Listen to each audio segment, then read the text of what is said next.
One of the biggest challenges that you as a caregiver can face is when your loved one's behavior starts changing. When this happens, it's very important to know why. Maybe it could be due to a change in medication, or perhaps a deficiency in your loved one's nutrition. Or maybe even a urinary tract infection.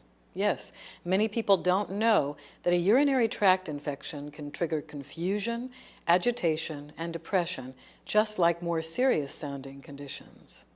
But before you jump to conclusions about what causes behavioral changes in your loved one, it's important to rule out other possible underlying conditions, each of which requires specific treatments. If you suspect your loved one may have Alzheimer's or another memory disorder, you both need to understand what you're dealing with right away. The sooner your loved one is tested comprehensively and diagnosed, the easier it will be to manage the symptoms. How can you tell if your loved one has mild to moderate memory loss? He or she may have problems finding the proper words to say, may lose focus and attention, may be disoriented, and may have problems following directions or performing tasks that used to be easy. With more advanced dementia, your loved one may lose his or her social abilities, may start to wander, may exhibit inappropriate behavior, and may experience hallucinations. Remember that not all of these symptoms occur with everyone who has dementia, but they're all possible, and they can lead to frustration and depression for you as well as for your loved one. And also, above all, remember that your loved one's behavioral changes are not his or her fault, and that getting angry or frustrated won't help matters. Instead, approach the difficult behaviors with gentleness and patience. Uncle Jimmy, would you like a sweet? Yes, I would.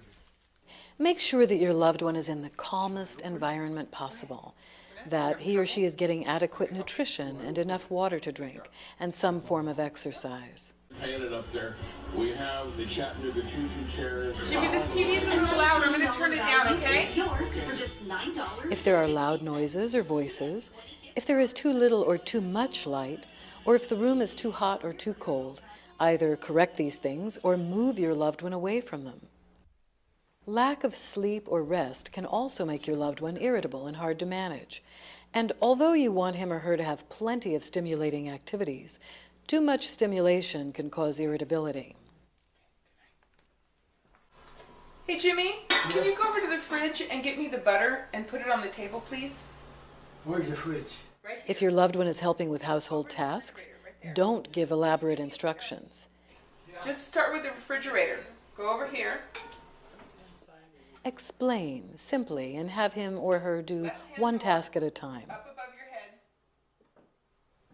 As another way of simplifying things, when you're laying out clothes for your loved one, lay them out in the order that he or she will be putting them on. Some people with dementia experience more intense behavioral changes in the late afternoon or evening. This phenomenon is called sundowning.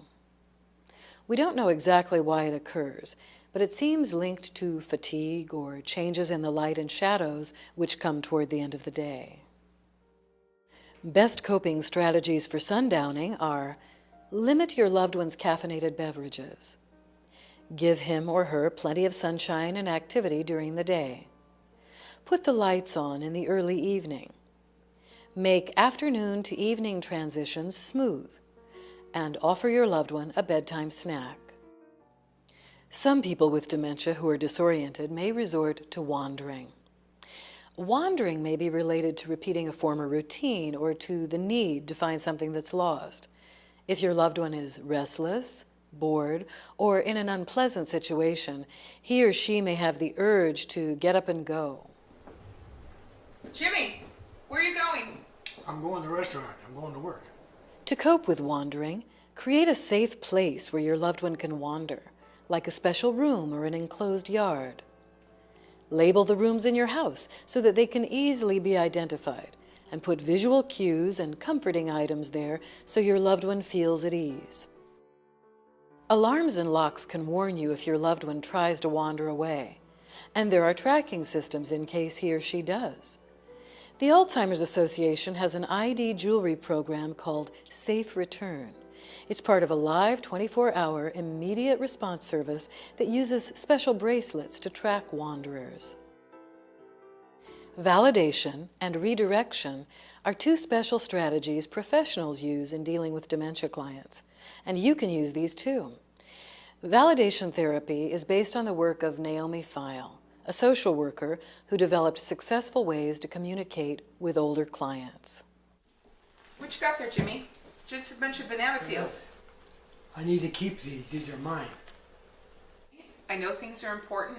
Things are special to me too, okay? But why don't we do this? Why don't we put them in a special can that I've got, and that way they'll be safe, okay? Put them in here, and then if they get really full with the other ones you get, then we'll put them in a bigger, safer can downstairs. Put them in there. Thank you. Great. Okay, so I'll take care of them for you for safekeeping, okay? Okay. Okay. Redirection goes hand in hand with validation. It's another way to diffuse a tense situation with acceptance and dignity and without arguing. Jimmy, since when do you work at the restaurant? Do you still work there? I think so. You had such a cool job. I can't believe you were there 50 years. 50 years. 50 years? That's a lifetime. Yeah, that is. I've got to run some errands. Why don't I drive you to work? That'd be okay? We got to do a couple other things first. Okay. All right? And then you can tell me some more stories about the restaurant. All right? Okay. Let's go. If your loved one's dementia is further along, you won't be able to appeal to his or her intellect, and communication of any sort will be more challenging. In spite of that, however, you want to stay positive, use eye contact, and keep that gentle touch. Make your loved one feel that he or she is being heard, whether sense is being made or not. By using patience and employing validation and redirection strategies when needed, you'll make shared time with your loved one not only easier, but more dignified and memorable.